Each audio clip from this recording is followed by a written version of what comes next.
अस्सलाम वालेकुम। उम्मीद है आप सब लोग खैर खैरियत से होंगे। लास्ट लेक्चर में हमने फंक्शन से रिलेटेड बेसिक डेटा देख लिया था। आज हमने रियल वैल्यूड फंक्शन के अकॉर्डिंग पढ़ना है। सबसे पहले हम थोड़ा सा फंक्शन को रिवाइज कर लेते हैं। फंक्शन की जो डेफिनेशन जर्मन मैथमेटिशियन लेबनीज ने पेश की थी वो थी कि dependence of one quantity upon another. Dependence of one quantity upon another मतलब अब हम फंक्शन की डिफरेंट डेफिनेशंस देखेंगे। जैसा कि दिया गया है कि डिपेंडेंस जैसे एरिया ऑफ स्क्वायर जो है वो डिपेंड करता है इट्स साइड्स पे। आपने स्क्वायर का एरिया निकालना आपको इजीली आता होगा कि जिला ज़र्ब जिला मतलब मुरब्बे का जो रकबा होता है वो जिला ज़र्ब जिला होता है। इसलिए area of square depends upon its side. ये तो होगी जर्मन मैथमेटिशियन लेबनीज की डेफिनेशन। अब हम फंक्शन की दो और जनरल डेफिनेशन देखते हैं, उसके बाद हम टर्न करेंगे अपनी main definition real valued function पे। अब हम फंक्शन की एक और डेफिनेशन देख लेते हैं कि फंक्शन इज़ अ रूल और करिस्पॉन्डेंस। ये इस बुक में भी रिवाइज होगी कैलकुलस में। फंक्शन इज़ अ रूल और करिस्पॉन्डेंस।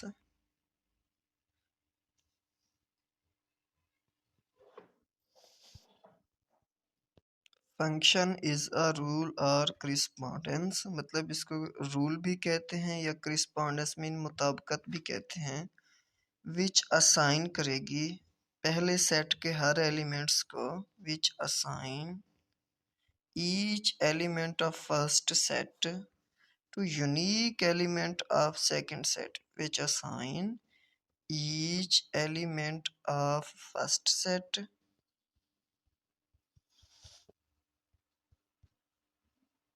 x to unique element of second set।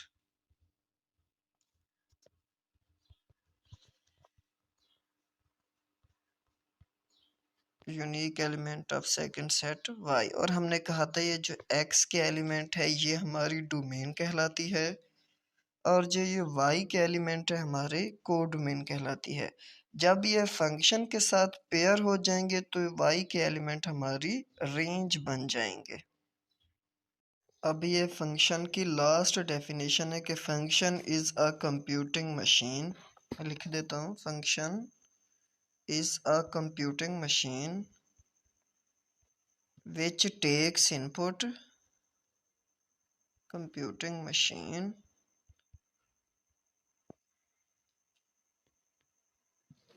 which takes input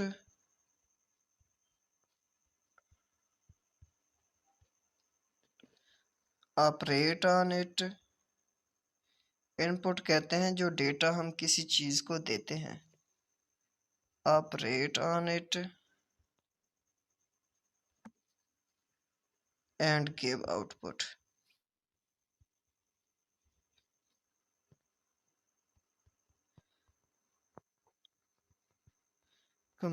मतलब function is a computing machine which takes input operate on it and gives us output।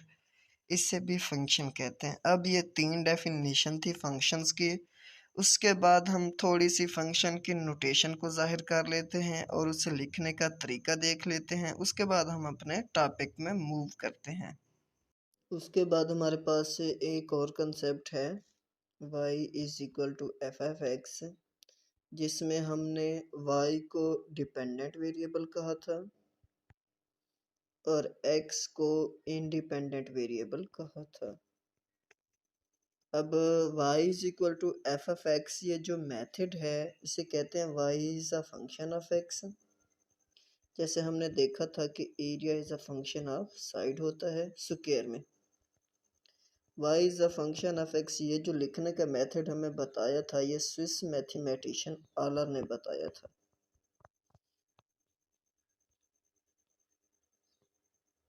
आलर ने हमें ये y is a function of f(x) लिखने का method बताया था और आलर ही वो मैथमेटिशियन था जिसने हमें कम्प्लेक्स नंबर का कंसेप्ट पेश किया था आयोटा का। अब y इज इक्वल टू, इसे रीड किया जाता है y equal to f of x. अब हम चलते हैं रियल वैल्यूड फंक्शन की तरफ। अब हम रियल वैल्यूड फंक्शन से रिलेटेड डेटा स्टडी करते कि ऐसा फंक्शन जिसकी डोमेन और range set of real number हो। ऐसा फंक्शन जिसकी डोमेन और range set of real number हो तो उसे कहते हैं रियल वैल्यूड फंक्शन। और इसी की तर्ज पे एक और फंक्शन होता है जिसे कहते हैं हम कम्प्लेक्स वैल्यूड फंक्शन। के ऐसा फंक्शन जिसकी डोमेन और range set of complex number हो तो उसे कम्प्लेक्स वैल्यूड फंक्शन कहते हैं। अब इसमें देखें, इसकी डोमेन भी रियल नंबर है और इसकी रेंज मतलब इसमें जो हम नंबर्स इंटर कर रहे हैं वो भी रियल नंबर है, और उसके करिस्पॉन्डिंग जो हमें आउटपुट हासिल हो रही है, जो रेंज सेट हासिल हो रहा है, उससे भी उससे के नंबर्स भी जो है ना वो रियल नंबर हैं। इस वजह से इसे रियल वैल्यूड फंक्शन कहा जाता है। अब हम बुक की तरफ मूव करते हैं। अब हम इसमें स्टडी करते हैं। देखें पहली पहली line, function we defined from R to R, मतलब इस तरह से f from R to R called real valued function of a real variable. In calculus we deal with real valued function of a real variable. Calculus में हम चूंकि number line पे ज़्यादातर numbers को रिप्रेजेंट करते हैं, और नंबर लाइंस पे आप जानते हैं जो नंबर पाए जाते हैं वो रियल नंबर कहलाते हैं।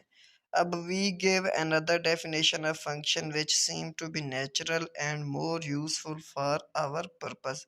अब ये डेफिनेशन हम पहले ही देख चुके हैं, इधर से जस्ट रिवाइज कर लेते हैं।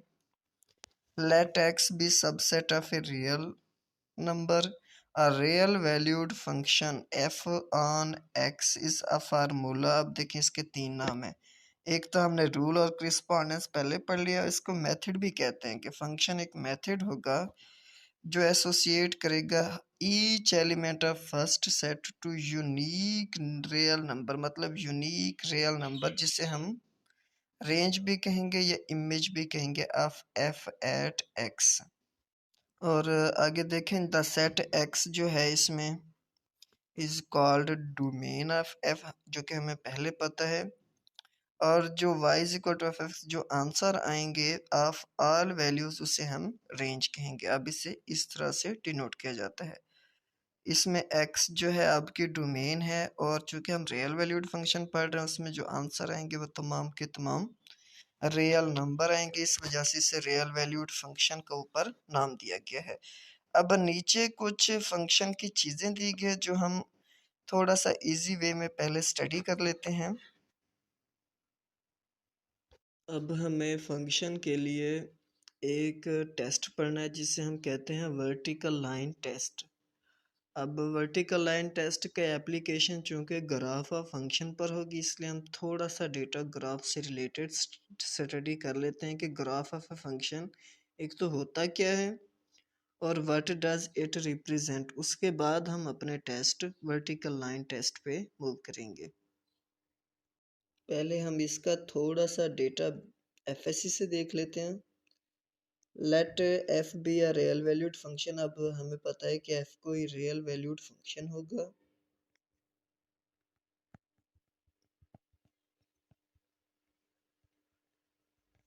मैं इस टॉपिक पे थोड़ा सा स्लो चल रहा हूँ क्योंकि इंटरव्यू के बहुत से क्वेश्चन इस टॉपिक से पूछे जाते हैं। Real valued function then graph of, उसके बाद जो ग्राफ होगा एफ का है, आपको पता है कि ग्राफ जो होता है एक्स वाई प्लेन में होता है। Graph of f in x y plane. अब एफ का जो ग्राफ होगा ना वो सिंपली ग्राफ होगा इक्वेशन का, is simply graph of equation. हमें पता है कि वो y is equal to f of x का, मतलब जो f का ग्राफ होगा ना, इन लाइनों में दो ही चीज़ें हैं, मतलब जो f का ग्राफ होगा वो ग्राफ होगा y is equal to f of x का। यही सिंपल मीनिंग थे। अब हम ग्राफ को थोड़ा सा डिफाइन करते हैं। तो हमने देख लिया ग्राफ ऑफ फंक्शन जो होगा वो ग्राफ ऑफ दिस इक्वेशन का होगा। थोड़ी सी हम ग्राफ को देखते हैं। आपको पता है कि ग्राफ की जो बेसिक डेफिनेशन है वो है कि pictorial representation between dependent variable and independent variable. अब हम ग्राफ के बारे में थोड़ा सा लिख लेते हैं कि ग्राफ इज अ फंक्शन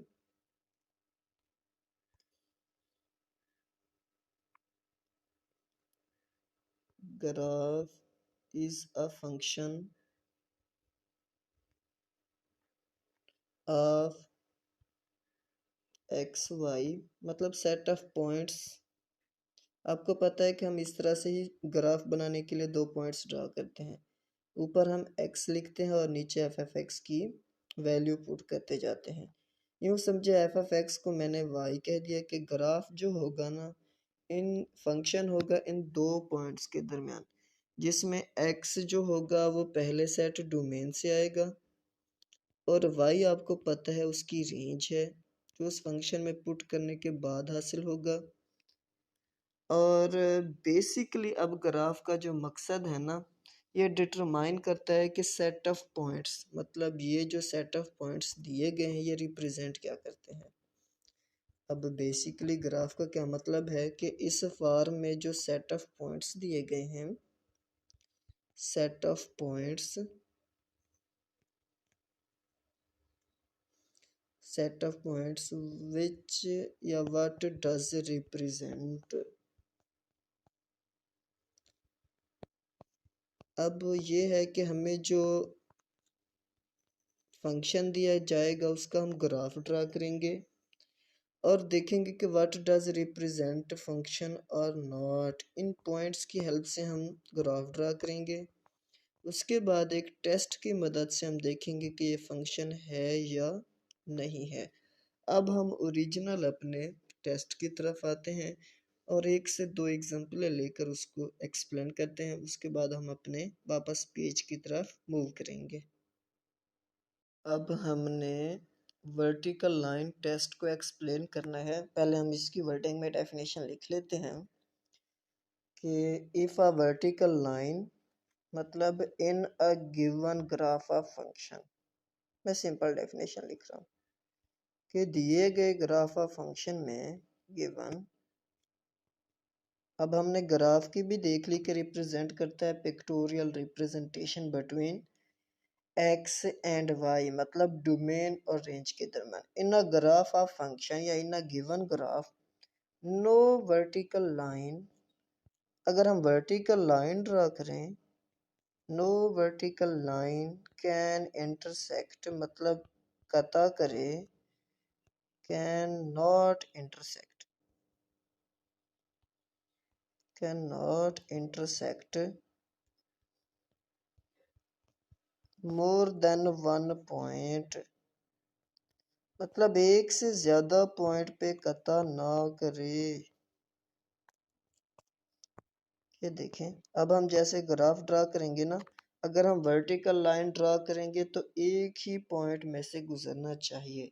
अगर एक से ज़्यादा पॉइंट से गुजरेगा तो वो जो ग्राफ दिया गया होगा वो फंक्शन को रिप्रेजेंट नहीं करेगा। अब हम इसकी प्रॉपर एक्सप्लेनेशन के लिए 2 से 3 ग्राफ लेते हैं और उन पर वर्टिकल लाइन ड्रा करके देखते हैं कि वो ग्राफ जो है फंक्शन को रिप्रेजेंट करते हैं कि नहीं। अब इसमें मैंने सिंपल से ग्राफ ड्रा कर लिए हैं। अब देखिए इसमें वर्टिकल लाइन हम ड्रा करते हैं।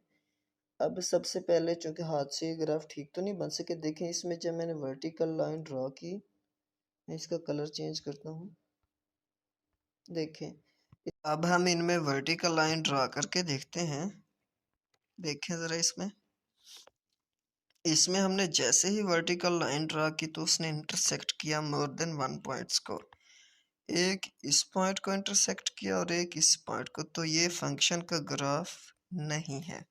मैंने इसे क्रॉस कर दिया, मतलब it does not represent the graph of a function. अब इधर आप जिस भी पॉइंट पे वर्टिकल लाइन ड्रा करके देखें उसने एक ही पॉइंट पे इस ग्राफ को कट किया या इंटरसेक्ट किया। This is represent graph of a function. और इसे देखें, ये भी एक ही पॉइंट पे कट होता है, ये भी रिप्रेजेंट करता है ग्राफ ऑफ फंक्शन। इसे देखें, ये 2 पॉइंट्स पे कट होता है, इसे भी, ये भी ग्राफ ऑफ ए फंक्शन को रिप्रेजेंट नहीं करेगा। अब होपफुली आपको वर्टिकल लाइन टेस्ट की समझ आ गई होगी। ये इंटरव्यू में क्वेश्चन ज़्यादा पूछा जाता है कि डिफाइन करें वर्टिकल लाइन टेस्ट को। अब इसी के करिस्पॉन्डिंग होता है हॉरिजॉन्टल लाइन टेस्ट। अब ये तो था कि सिंपल हमने चेक करना है दिया गया ग्राफ फंक्शन को रिप्रेजेंट करता है कि नहीं। हॉरिजॉन्टल लाइन टेस्ट जो होता है वो इनवर्स ऑफ ए ग्राफ को रिप्रेजेंट करने के लिए इस्तेमाल होता है। मतलब जो दिया गया ग्राफ है वो इनवर्स ऑफ ए फंक्शन को रिप्रेजेंट करता है कि नहीं। वर्टिकल लाइन टेस्ट और हॉरिजॉन्टल लाइन टेस्ट की सेम डेफिनेशन है। जैसे इसमें था कि ये मोर देन वन पॉइंट को वर्टिकल लाइन इंटरसेक्ट ना करे, इसी तरह होता है कि मोर देन वन पॉइंट्स को हॉरिजॉन्टल लाइन भी इंटरसेक्ट ना करे। अब आपने याद रखना है कि वर्टिकल लाइन टेस्ट जो होता है वो सिंपल फंक्शन के लिए होता है, और हॉरिजॉन्टल लाइन टेस्ट जो होता है फंक्शन के इनवर्स के लिए इस्तेमाल होता है।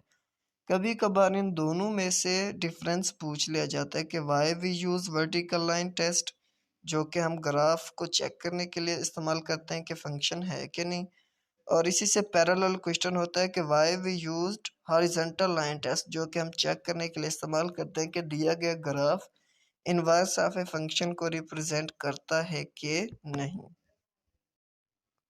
अब हम इजीली इस टॉपिक को पढ़ने के काबिल हो चुके हैं। देखें, let f be given function के एफ कोई फंक्शन दिया गया है।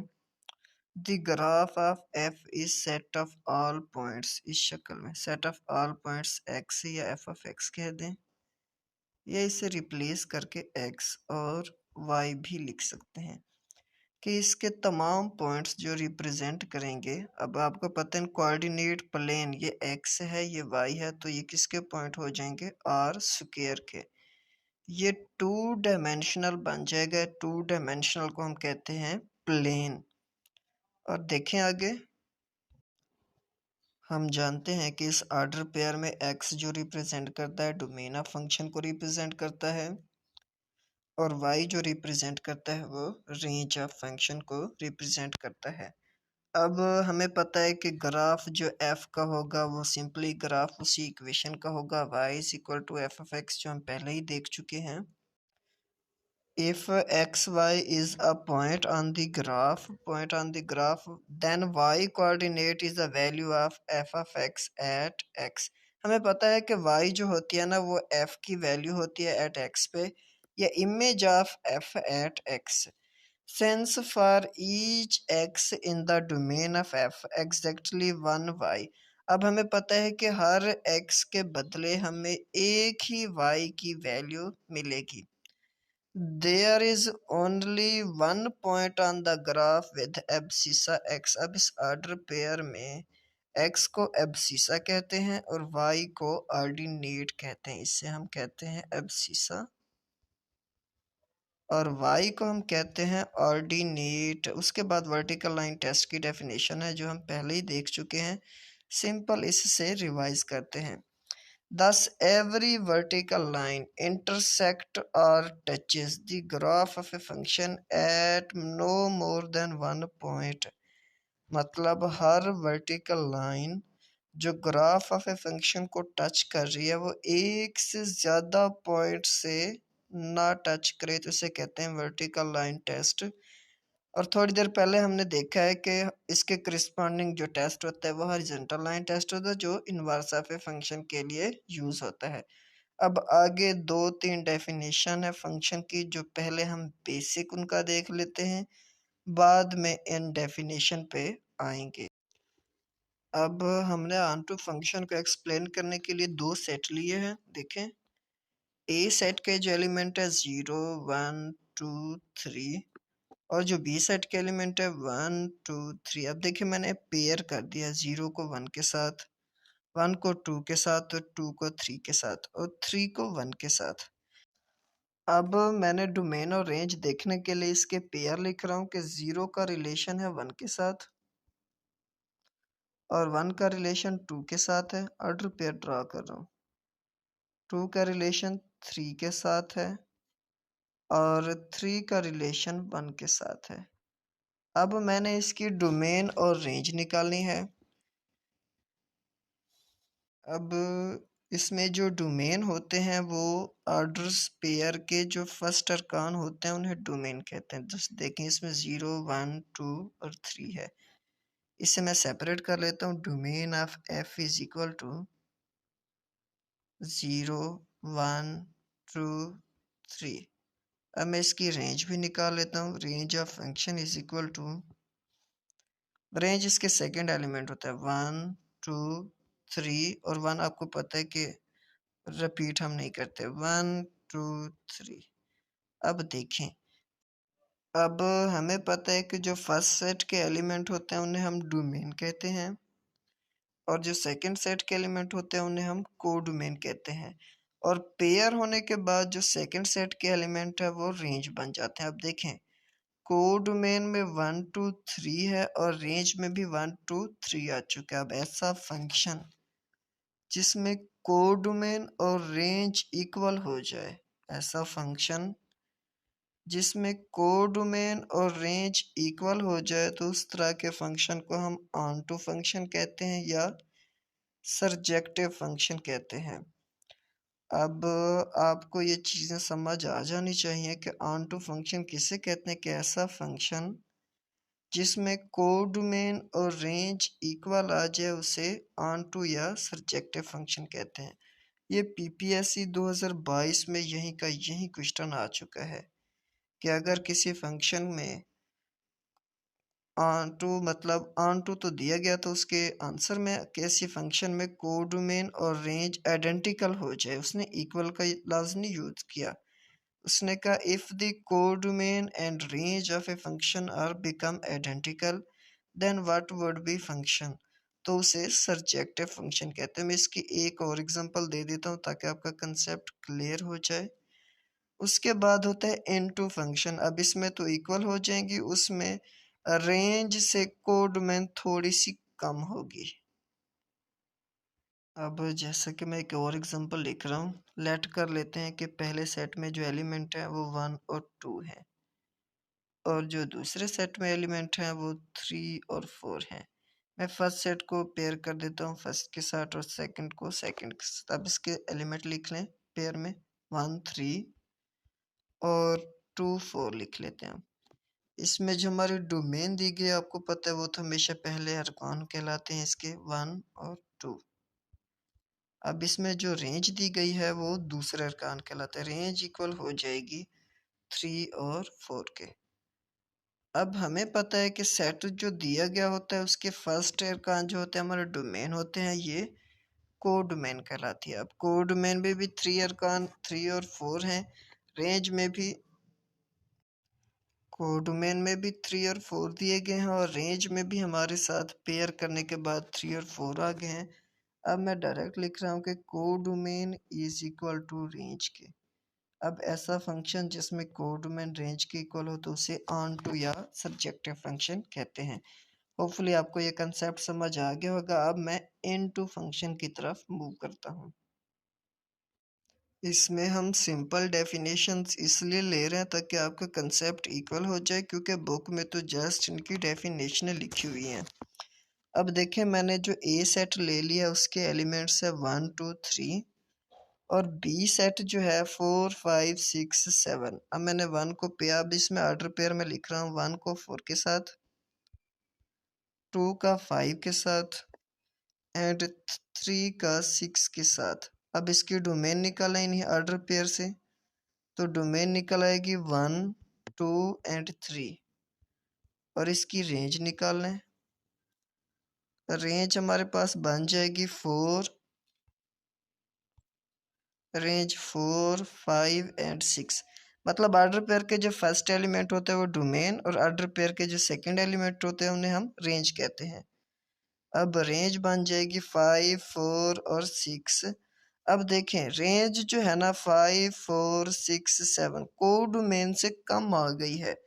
मतलब यूं समझे, अगर रेंज सबसेट बन जाए कोडोमेन का, बी को हम कोडोमेन कह देते हैं, वैसे भी कोडोमेन ही कहते हैं।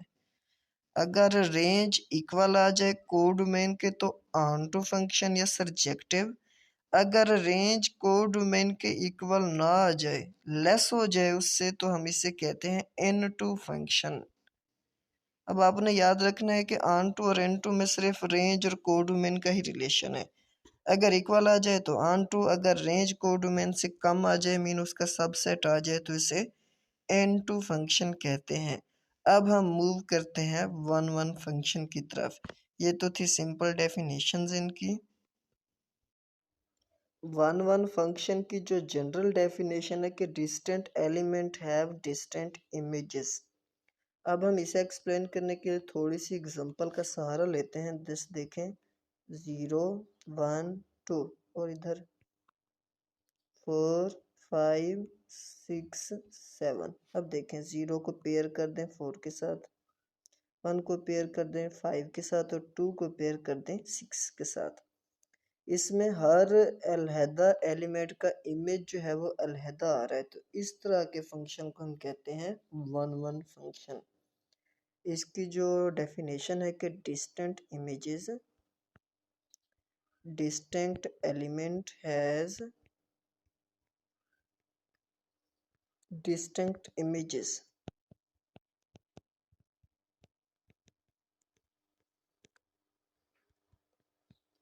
कि अलहदा एलिमेंट्स के जो इमेजेस होंगे वो भी अलहदा होंगे, और इसकी जो मैथमेटिकल फॉर्म है वो दो तरह से है। पहली तो ये है कि अगर F of x one is equal हो जाए एफ ऑफ एक्स टू के, तो this employees that x one must equal होना चाहिए एक्स वन के।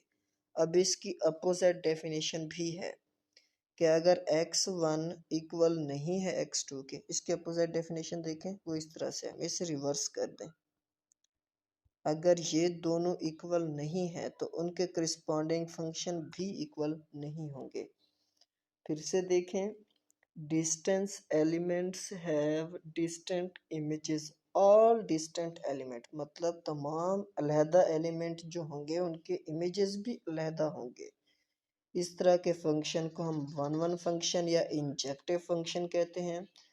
अब उसके बाद कंसेप्ट बाइजेक्टिव फंक्शन का है। पहले हम थोड़े से एडवांस लेवल की एग्जांपल लेकर इस डेफिनेशन को हम वेरीफाई करते हैं कि ये किस तरह होल्ड होती है। अब हमने लेट कर लिया कि F of x is equal है F of X plus one के। अब देखिए, हमें जो डेफिनेशन दी गई थी वो थी f of x one is equal to f of x two, then उसके करिस्पॉन्डिंग एक्स वन और एक्स टू इक्वल होंगे। अब मैं यही डेफिनेशन जो इस फंक्शन पे अप्लाई करता हूँ, एफ ऑफ एक्स वन का आंसर आ जाएगा एक्स वन प्लस वन, और एफ ऑफ एक्स टू का आंसर आ जाएगा एक्स टू प्लस वन के, एक्स टू प्लस वन के। We know that cancellation law के मुताबिक वन वन से कैंसिल हो जाएगा और एक्स वन इक्वल आ जाएगा एक्स टू के। तो हम कह सकते हैं कि ये फंक्शन वन वन फंक्शन है। अब उसके बाद जो अगला कंसेप्ट है वो है बाइजेक्टिव फंक्शन का। बाइजेक्टिव फंक्शन का एन अदर नेम जो है वो होता है वन वन करिस्पॉन्डेंस।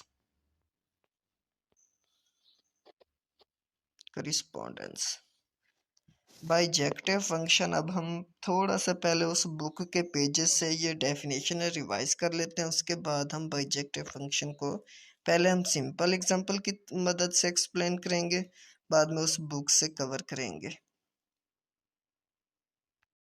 अब हम इसमें डेफिनेशन को देखते हैं, जो कि हम उनका कंसेप्ट पहले रिवाइज कर चुके हैं। ये डेफिनेशन तो हम देख चुके हैं। अब 1.13 देखें, let f from A to R, मतलब एफ कोई रियल वैल्यूड फंक्शन है।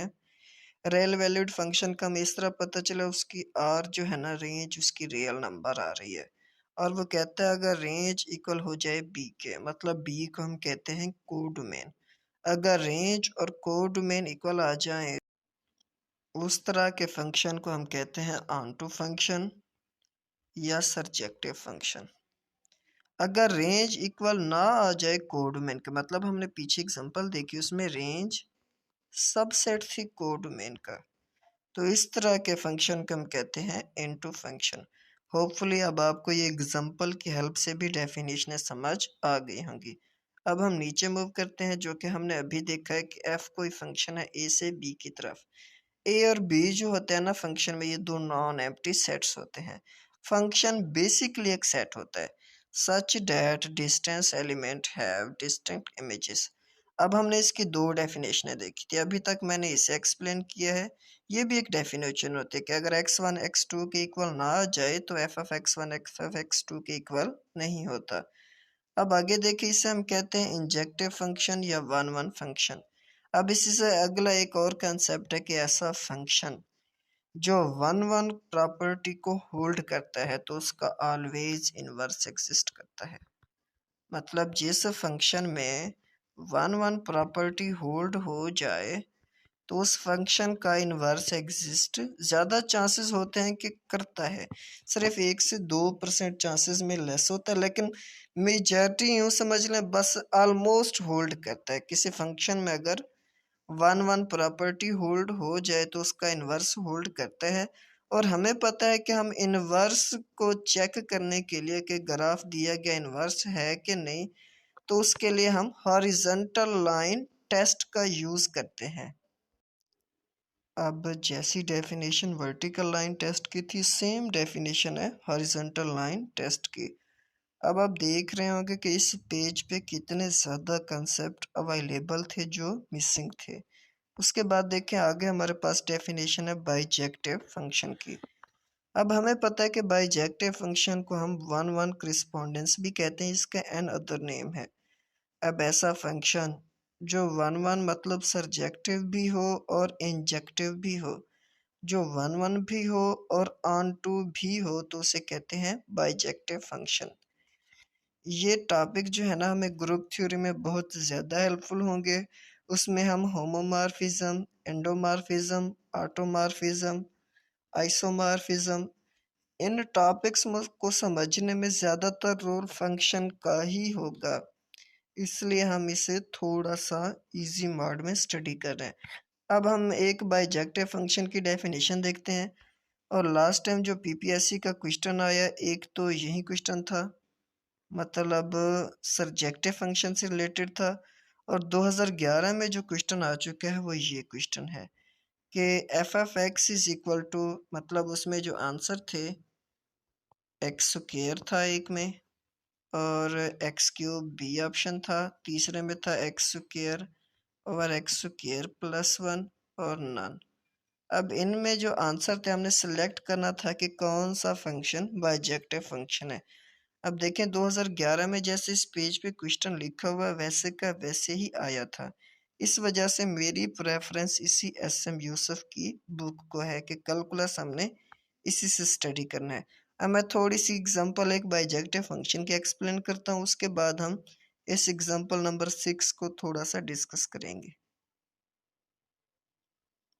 अब देखें हमने ये एक एग्जांपल लिया, ए सेट में हमने एलिमेंट लिए 1 2 3 4 और बी सेट में हमने लिए 6 7 8 9। सबसे पहले तो देखें हर एलिमेंट एक एलिमेंट के साथ ही अटैच है, तो ये ऑटोमेटिक वन वन फंक्शन बन जाता है। अब हमने इसके ऑर्डर पेयर निकाल लिए 1 6 का, और देखें 1 पेयर था 6 के साथ, 2 पेयर था 7 के साथ, 3 पेयर था 8 के साथ, 4 पेयर था 9 के साथ। अब मैं इनकी डोमेन निकाल लेता हूँ। डोमेन जो आई है वो फर्स्ट पेयर देख लें, 1 2 3 4, 1 2 3 4 इसकी डोमेन है। और इसकी जो रेंज आई है वो निकाल लें। Range is equal to 6 7 8 9, 6 7 8 9। अब देखें हमारे पास जो कोड डोमेन थी वो 6 7 8 9 थी और रेंज भी इक्वल आ गया, मतलब codomain is equal to range, तो ये ऑटोमेटिक हमारे पास ऑन टू फंक्शन बन चुका है और वन वन प्रॉपर्टी भी होल्ड करता है। तो इस तरह के फंक्शन को हम बाइजेक्टिव फंक्शन कहते हैं। अब हम एग्जांपल नंबर 6 को एक्सप्लेन करते हैं। अब इसमें देखें दिया गया कि F of x is equal to x cube. सबसे पहले तो हम चेक कर लेते हैं कि ये वन वन फंक्शन है कि नहीं। वन वन फंक्शन के लिए हमें पता है कि F of x one equal होता है एफ ऑफ एक्स टू के। अब इसमें पुट कर दें, ये आ जाएगा x1 cube is equal to x2 cube के। क्यूब रूट लेने से ये 3 कैंसिल हो जाएगा, तो इसका आंसर आ गया x1 is equal to x2 which is hold the property of 1 function. अब देखें, ये जो फंक्शन 1 होता है ना, वो onto automatically onto property hold करता है। अब ऑन टू के लिए ये होता है कि जो हम नंबर पुट करें, मतलब कोडोमेन और रेंज का आंसर इक्वल होना चाहिए। अब देखें, ff1 का आंसर 1 आ रहा है हमारे पास, ff2 का आंसर हमारे पास 8 आ रहा है, मतलब एक ही नंबर और एक ही रेंज आ रही है। अब देखें पिछले सेट्स में क्या फ़र्क होता था f f x is equal to x square में। एक तो ये होता है कि ff1 भी 1 आ रहा है इसमें, और ff-1 भी 1 आ रहा है, जिसकी वजह से वह फंक्शन ऑन टू प्रॉपर्टी को होल्ड नहीं करता और वो फंक्शन तमाम बाइजेक्टिव फंक्शन नहीं थे। अब इसी वजह से ये बाइजेक्टिव बन गया, क्योंकि इसकी कोडोमेन और रेंज इक्वल आ रही है और ये 1 प्रॉपर्टी को होल्ड करता है। तो ये फंक्शन क्लियरली हमारे पास बाइजेक्टिव फंक्शन है, ये 1 करिस्पॉन्डेंस को होल्ड करता है।